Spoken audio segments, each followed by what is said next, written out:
وڵا خۆی بەرامبەر بە یەکوەستان و هەڕەشەکردن لە یەک کارێکی خراپە و ئینشەڵا ئەوەشی کە ئێمە جۆمان لێبووە لە هەر تەرەفەکان لە هەر سێلاوە نیەتیەوە هەیە کە چارەسەری کێشەکە بکرێت.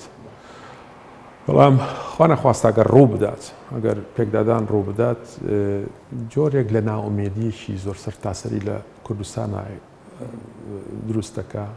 بە دیوێکی تریشە ئێمە لای دۆستەکانمان لە دنیا وێنەیەکی زۆر ناشرین نەدا بۆی کە ئەم هێزانە پەلاماری یەکتریە دەنەوانێ و ئەوە بێت.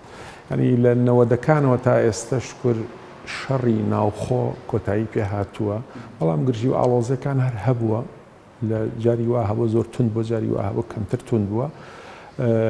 من بۆ خۆم گەشتبینم کە ئینشەڵا ناگاتە ئەو هێنا و ئەبێت عەفوم کە ئەبێت ئەرکی ئێمە هەر هەموومان بە سیاسی و بە میدیاکار و بە کۆمەلگای مەدەنی و بە پەرلەمانتار و بە هەموو لە هەموو ئاستێکە لە هەموو بەشێکی کوردستان و لە دەرەوەی کوردستانیش ئەو عامیلە خێرە بن بۆ ئەوەی ئەم کێشەیە نەگاتە تەقینەوە و نەگاتەوە چارەسەر بکرێت. دەوڵەتی تورک نایشارێتەوە کە ئەڵێ لەو پەڕی دنیا شابێت شتێکی کوردی هەبێت دژی ئەوەستێتەوانێ، بەڵام الموهمی ئێمە بۆ خۆمان سیاسەتێکی وا جێبەجێ بکەین کە هەمومان بە یەکەوە ئەگەر کێشەیەکیشمان هەبێت لەسەر هەرچیەک بێت بەیەکەوە بتوانین بە گفتوگۆ بە دیالۆگ چارەسەری بکەین. تورکیا هەژمونی تورکیا لە ڕۆژاواش و لە باکوور و لە لای ئێمەش معلومە، ئەو سیاسەتانەی معلومە، بەڵام من پێم وایە واقع شتێکی ترە.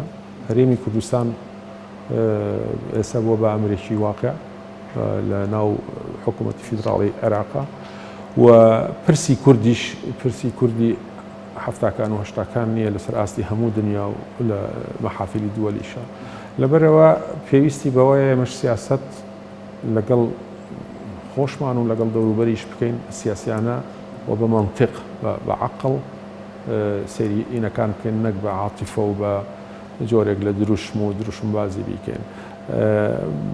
هیچ وڵاتێک و هیچ میلەتێک نییە بێ کێشە و بێ ململانێ و بێ ئەوە بێ. ئێمەش بەشێکین لە ناو ئەم جیهانە ئاڵۆز و پڕ لە بەرژەوەندی سیر کە تێکەڵ بە یەک بوون. هیوادارم ئێمە بتوانین چوەک حکوومەت، چوەک حیزبە سیاسیەکان، چوەک خەڵکێکە خۆمان دڵسۆزی ئەم وڵاتە ئازانی بتوانین بە یەکەوە ئەگەر کێشەیەکی شەبێت چارەسەری بکەین، چونکە بەرژەوەندی هەموو لایەکمان هەر لەوەیە.